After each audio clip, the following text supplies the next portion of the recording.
Bonjour et bienvenue à cette nouvelle vidéo.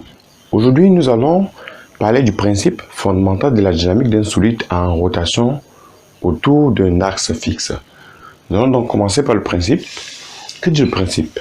Considérons dans un repère R, un solide S en mouvement de rotation par rapport à un axe fixe OZ sous l'effet de plusieurs forces extérieures. D'après le principe fondamental de la dynamique, nous avons ceci. La somme des moments par rapport à l'axe OZ des forces extérieures égale à quoi? Au moment d'inertie du solide multiplié par l'accélération angulaire. Voilà ainsi l'équation qui permet d'exprimer le principe fondamental de la dynamique d'un solide qui effectue un mouvement de rotation autour d'un axe fixe. J ici représente le moment d'inertie du solide en kg/m² et θ représente l'accélération angulaire du centre de gravité en radians par seconde au carré. Passons à ce petit rappel. Le moment d'inertie est une grandeur physique qui caractérise la géométrie des masses d'un solide, c'est-à-dire la répartition de la matière en son sein. Il caractérise également la résistance à une mise en rotation de ce solide. Présentement, voici un tableau qui résume les formules qui nous permettront de calculer les moments d'inertie de quelques solides usuels, à savoir pour un cylindre plein de masse M en kg, nous avons ici le cylindre plein, voilà le rayon, voici le centre de gravité et l'axe de rotation est GZ. Le deuxième cas, nous avons un cylindre creux de masse M en kg, on a le grand rayon, le petit rayon et voici l'axe de rotation. Alors, le troisième cas, il s'agit d'une sphère pleine qui rote autour de l'axe GZ ayant un rayon R.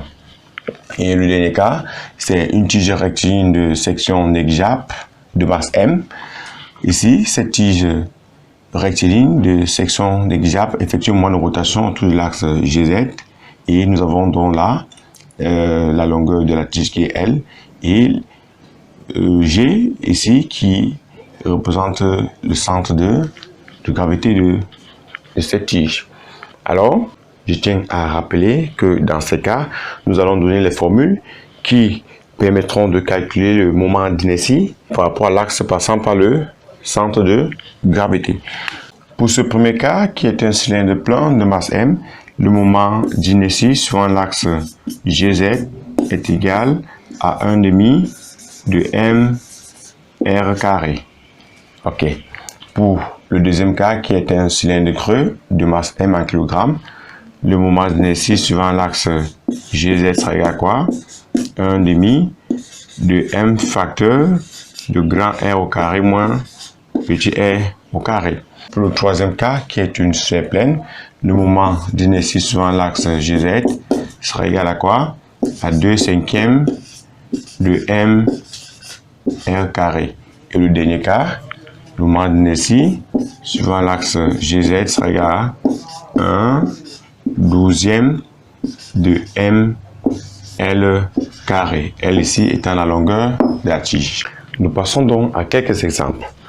Exemple 1, cylindre plein de masse M 50 kg de rayon R égale à 50 cm. Ici, le moment d'inertie de ce cylindre plein suivant l'axe GZ sera égal à quoi? La formule nous dit que ça sera égal à 1/2 de m r² qui est égal à quoi? 1/2 multiplié par la masse qui est 50 kg multiplié par le rayon au carré. Or, le rayon ici c'est 50 cm. Or, on doit convertir ce rayon en mètres. Cela nous donne 0,5 le tout au carré qui est égal à quoi? À 6,25 kg/m². Exemple 2. Cylindre creux de masse M, 50 kg, grand rayon 0,5 m, petit rayon 0,25 m. On a ici le centre de gravité de ce cylindre creux. Voilà le grand rayon, le petit rayon, et voilà l'axe de rotation. Alors le moment d'inertie suivant l'axe GZ serait à quoi? La formule nous dit que c'est 1 demi de m facteur de grand R carré moins petit r carré. On peut donc recopier la formule. 1 demi de m facteur de grand R carré moins petit r au carré qui est égal à quoi? À 1 demi multiplié par la masse. La masse c'est 50 kg multiplié par quoi? Par le grand rayon au carré moins le petit rayon au carré. C'est-à-dire quoi? C'est-à-dire 0,5 au carré, 0,5 au carré moins 0,25 au carré. Cela nous donne combien? 4,68 kg mètre carré. L'exemple 3, il s'agit d'une sphère pleine. La masse 10 kg et le rayon 0,3 mètres. Pour une sphère pleine de masse M et de rayon R, la formule pour calculer le moment d'inertie, c'est 2/5 de mr carré. Ici, le moment d'inertie sur l'axe GZ, ça égale à quoi? À 2/5 de mr carré, qui est égal à quoi? À 2/5 de m, la masse 10, multiplié par le rayon, qui est combien? 0,3 au carré. Ça nous donne 0,36 kg mètre carré. Je tiens à rappeler que dans ces cas, ces formules nous permettent de calculer le moment d'inertie par rapport à un axe qui passe par le centre de gravité du solide. Comment donc calculer le moment d'inertie par rapport à un axe qui ne passe pas par le centre de gravité? Remarque, si l'axe de rotation ne passe pas par le centre de masse ou le centre de gravité G, alors on applique le théorème de Huygens. Exemple, voilà ici un cylindre plein. Voici le centre de gravité de ce cylindre plein. Voilà le rayon R. Voilà l'axe GZ qui passe par le centre de gravité.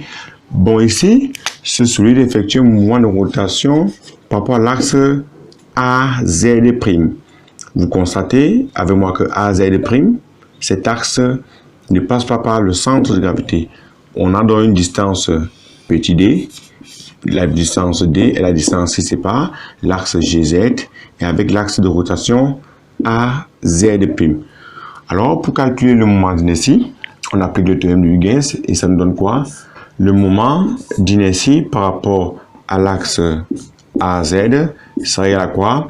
Au moment d'inertie par rapport à l'axe GZ plus la masse du solide multipliée par le carré de la distance qui sépare les deux axes.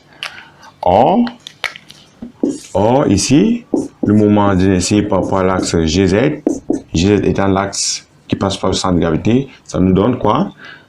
1 demi de mr carré. Cela veut donc dire que quoi? Le moment d'inertie par rapport à l'axe AZ' serait égal à quoi? J AZ' égale à JGZ, c'est-à-dire 1 demi de mr au carré plus qui? Plus md au carré. Voilà ainsi résumé en quelques mots le principe fondamental de la dynamique d'un solide effectuant un mouvement de rotation autour d'un axe fixe. Restez scotchés puisque la prochaine vidéo, nous allons traiter un exercice qui nous permettra de mieux approfondir ces notions. À bientôt.